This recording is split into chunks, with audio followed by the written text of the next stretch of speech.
Hola, bienvenidos a todos. Yo soy Valentina Melendro, tutora de pediatría, y hoy vamos a hacer una revisión corta de sepsis neonatal. Esas son las referencias que utilicé para esta tutoría, sobre todo la primera y la tercera me parecieron artículos muy valiosos, entonces se los recomiendo un montón. Entonces hablemos un poquito de la epidemiología y de por qué es tan importante conocer la sepsis neonatal. Lo primero es que tiene una alta causa de morbimortalidad del 2 al 3%, y de esa tasa el 15 al 40% van a requerir UCI neonatal con un soporte ventilatorio o inotrópico.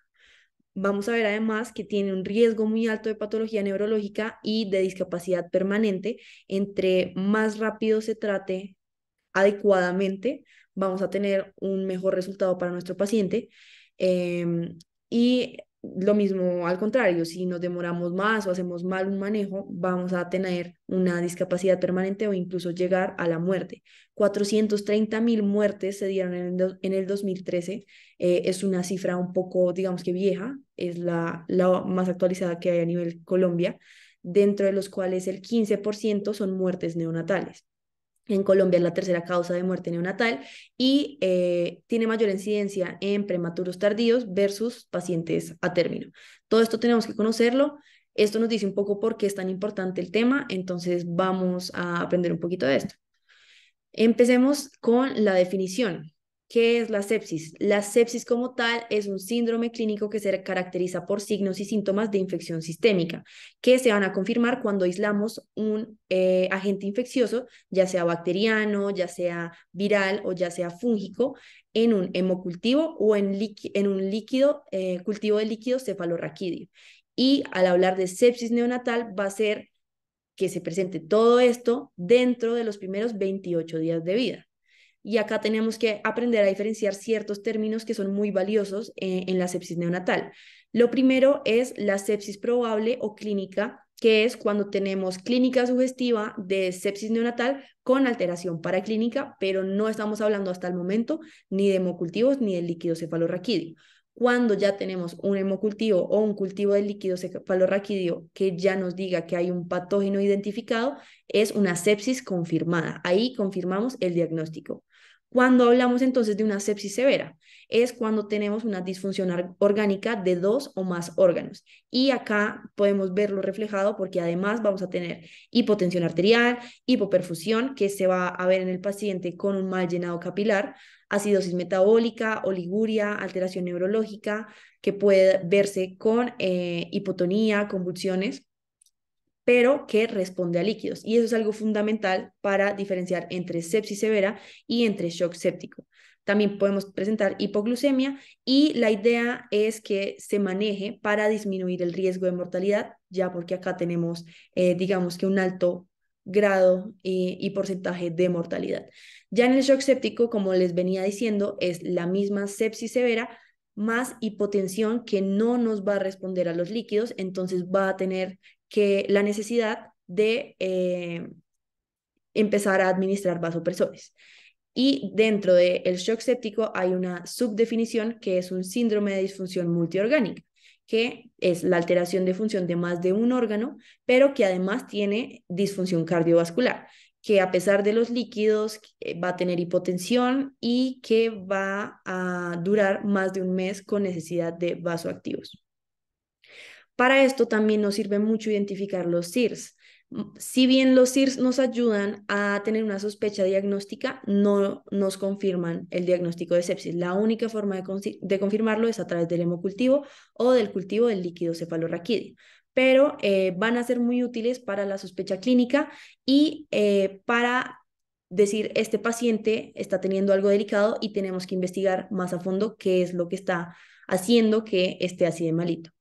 ¿Cómo definimos SIRS? Como dos o más de los siguientes, dentro de los cuales sí o sí tiene que incluirse la distermia o la alteración de los leucocitos. Entonces tenemos llenado capilar mayor a 3 segundos, leucocitos inferiores a 5.000 o mayores a 30.000 en 10% de bandas, taquicardia con una frecuencia cardíaca de 180 sin ningún tipo de estímulo doloroso ni vasoactivo que nos esté causando esta taquicardia, taquipnea, que es mayor de 50 a 60 respiraciones por minuto, realmente es mayor a 60. Algunos sí lo toman desde 50, pero tomémoslo mejor desde 60 respiraciones por minuto, que se asocia a signos de dificultad respiratoria, como aleteo nasal, como tirajes subcostales, intercostales, supraesternales, que nos indican que el paciente no está teniendo, digamos que, una buena adaptación extrauterina y nos está, digamos que, teniendo una buena mecánica ventilatoria. Y gracias a esta frecuencia respiratoria y la dificultad respiratoria, vamos a tener que ponerle oxígeno al paciente y en algunos casos aumentar el requerimiento de este mismo. Van a presentar distermias, temperatura mayor a 38 grados centígrados y alteración del estado de conciencia. ¿Cómo entonces clasificamos la sepsis? Existen varias clasificaciones de acuerdo a la guía, de acuerdo a donde lo lean, que son importantes tenerlas en cuenta. Lo primero es según el foco, si es una infección primaria, si es secundaria, si es una bacteremia sin algún foco aparente de infección o una infección por algún microorganismo que se encuentre en un sitio primario identificado. ¿Cómo sería entonces la clasificación según la clínica y paraclínicos?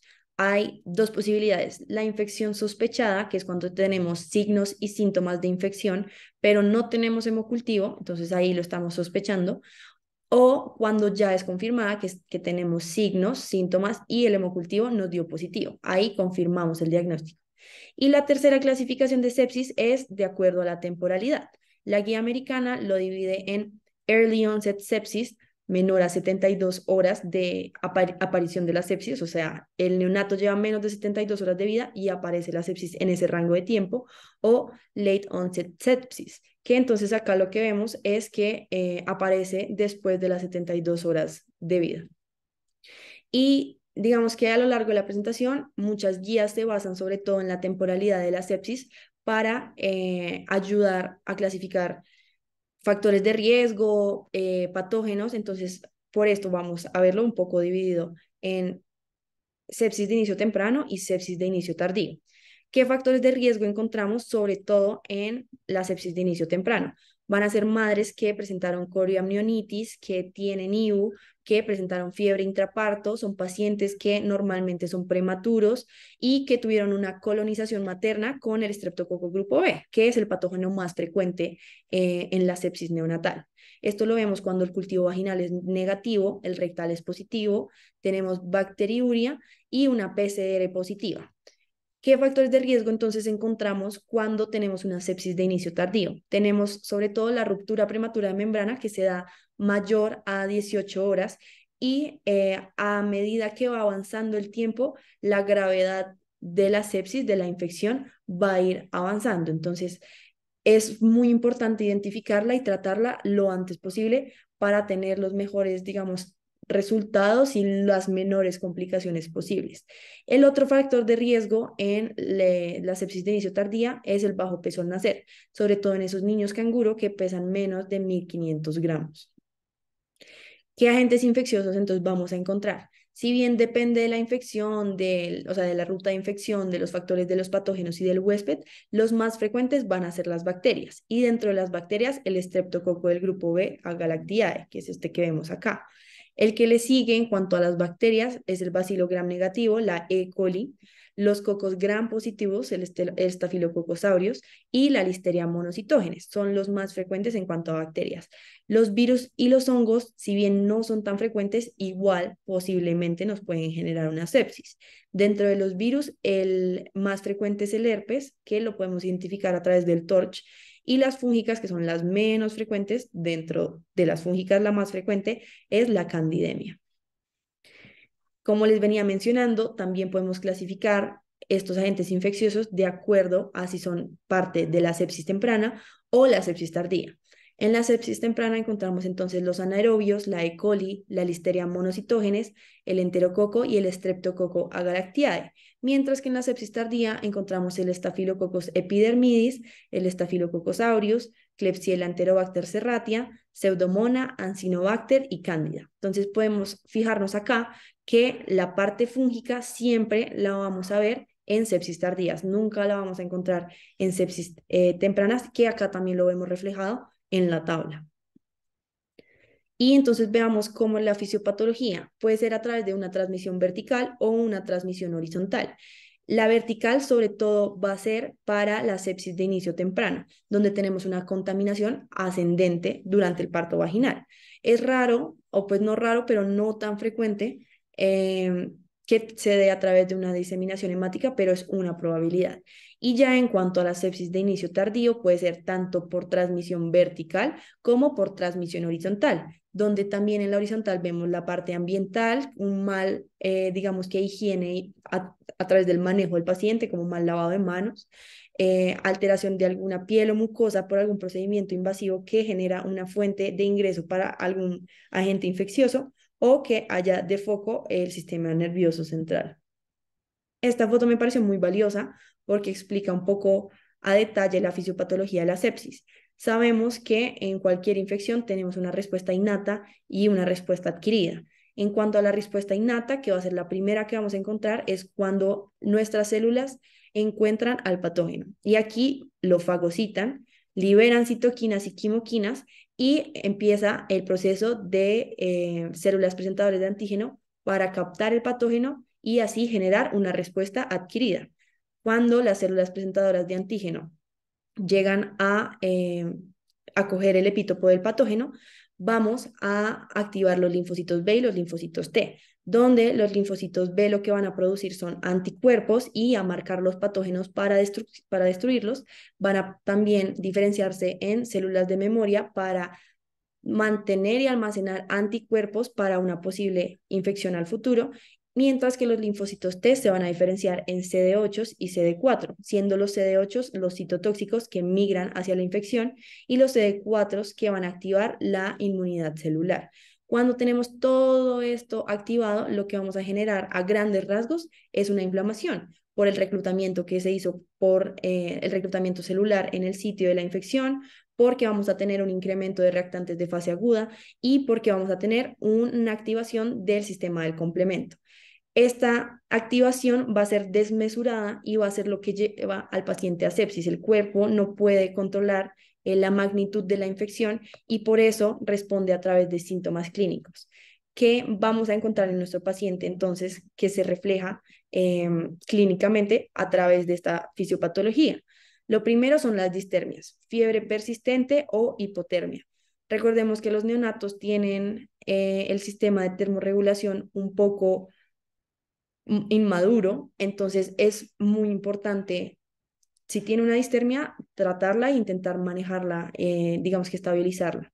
Lo segundo son las dificultades respiratorias. Acá tenemos apneas y tenemos que saber identificar cuál es una apnea verdadera, porque los chiquitos también, al tener inmadurez, pues al ser chiquitos tienen inmadurez respiratoria y es normal que presenten apneas, llamémoslas apneas falsas. Estas son apneas que tienen una duración menor a 20 segundos y no tienen bradicardia. Las apneas que nos interesan acá, que hacen parte de la dificultad respiratoria, son las apneas verdaderas, que son aquellas que duran más de 20 segundos y sí están relacionadas con bradicardia. Y ya la frecuencia respiratoria, como veníamos hablando, mayor a 60 respiraciones por minuto, una taquipnea. En la parte cardíaca podemos tener taquicardia con una frecuencia cardíaca mayor a 180 latidos por minuto, no asociada a estímulos dolorosos ni a vasoactivos, y la bradicardia, que sería una frecuencia cardíaca inferior a 100 latidos por minuto. También podemos tener alteraciones de bajo gasto, como es una tensión arterial debajo de 2 desviaciones estándar para la edad estimada. Lo cuarto sería la parte neurológico, donde tenemos alteración de la conciencia, alteración de tono. Normalmente en la sepsis vamos a encontrar pacientes con hipotonía o que presenten algún tipo de convulsión. Y ya lo último es un poco de síntomas inespecíficos que no los presentan todos, pero se han documentado que lo presentan, como la hiporexia, emesis, algunos presentan ictericia y hepatoesplenomegalia. Entonces, ¿cómo hacemos el diagnóstico? Como ya lo venimos hablando, el gold standard es a través de un hemocultivo donde se extrae al menos 1 mililitro de sangre y después se inicia antibiótico empírico. Nunca se inicia el antibiótico sin haber tomado el hemocultivo, si no el resultado va a salir alterado. Y esto tiene una alta sensibilidad para la sepsis bacteriana. Con esto ya podemos hacer el diagnóstico definitivo. Acá, digamos que les dejo un poco las tablas de los parámetros paraclínicos. No voy a ahondar un poquito en esto, pero pueden revisarla ya con más calma y ver qué laboratorios nos hacen sospechar de una sepsis neonatal. Y entonces, ¿cómo sería el tratamiento? La idea principal es que apenas tengamos esa confirmación o tengamos la sospecha, tenemos que ser precavidos aislar, perdón, el paciente. Entonces, aislarlo de contacto, de aerosoles y de gotas. Tenemos que también prevenir esa diseminación de infección cruzada. Tenemos que termorregularlo, como ya veníamos hablando, no tienen la capacidad de regulación térmica nuestros neonatos, entonces nosotros tenemos que ayudarlos ya sea con un calentador radiante para aquellos que tengan hipotermia o con medios físicos o en algunos casos con medicamentos para bajarla cuando están en distermias o pues cuando tienen fiebre. Siempre tener una hidratación adecuada, siempre son chiquitos que los vamos a tener con líquidos. Tenemos que mantenerles un balance ácido-base estricto, sobre todo estar muy pendientes de la parte del lactato. La nutrición no se descontinúa, tenemos que continuar con leche materna o en caso tal de que no se pueda, con sonda nasogástrica o algún tipo de catéter, pero es muy importante continuar la nutrición, de lo contrario esto podría afectar más que el hecho de nutrirlo si existe algún tipo de problema y tener en cuenta los inotrópicos en caso tal de que sea necesario. Entonces, el 65 al 95% de los recién nacidos que ingresan a la UCI neonatal reciben antibióticos empíricos por sospecha de sepsis neonatal precoz. Esto es un porcentaje, si bien tiene un rango amplio, debería este rango reducirse y esto ayuda un poquito a la mortalidad de nuestros pacientes. Sabemos que el diagnóstico se hace con el cultivo y de acuerdo al patógeno que salga en el cultivo va a existir un antibiótico específico que va a ser mucho mejor que otro. En esta tabla encontramos qué antibiótico es seleccionado para o pues indicado para cada tipo de patógeno, pero no se puede quedar ese paciente sin antibiótico mientras sale el cultivo. Entonces, ¿cuál va a ser nuestro antibiótico empírico? La primera línea es ampicilina, gentamicina. La ampicilina que nos va a atacar el E. coli y la gentamicina que nos va a atacar el estreptococo grupo B y listeria. Estos tres son los patógenos bacterianos más frecuentes y por eso es que se pone ampicilina más gentamicina para cubrirlos todos. Ya una vez salga al cultivo, tiene que dirigirse la terapia hacia la gente que haya salido y tener muy en cuenta reducir la mayor cantidad que se pueda de días el antibiótico. Dar lo que sea necesario, pero no pasarnos porque este paciente va a tener efectos a futuro por ese antibiótico que estamos poniendo actualmente en su etapa neonatal. ¿Qué medidas preventivas tenemos que tener? Siempre la higiene, los 5 momentos que nos enseña la OMS, las precauciones de aislamiento que ya hablamos, intentar evitar los procedimientos invasivos o sea, a la mayor medida. Si es necesario hacerlo, pues tenemos que hacerlo y tener todo el cuidado de asepsia, pero en caso de tal de no ser completamente necesario, restringirlos en la medida de lo posible, tener un uso racional del antibiótico, como ya sabemos, poner un antibiótico empírico, pero luego dirigirlo hacia uno que nos sirva más de acuerdo al patógeno, según lo que muestra el cultivo, tener en mente restringir un poco lo que son las cefalosporinas de tercera generación, vancomicina, quinolonas, astreonam, que son aquellos antibióticos más dañinos en etapa neonatal. En caso tal de ser necesario, si uno llenarse de argumentos y decir los necesito, pues claramente vamos a decir los usamos, pero en caso tal de no ser necesario, intentar restringirlos lo máximo posible, desescalar siempre el antibiótico cuando se pueda, mejorar un poco la detección de la multiresistencia de los mismos antibióticos y reducir el tiempo de la antibiótico terapia lo máximo posible, que es lo que ya veníamos hablando. Y bueno, eso era lo que les traía un poco de sepsis express para el día de hoy. Si alguno tiene alguna pregunta, duda, puede contactarse conmigo vía WhatsApp.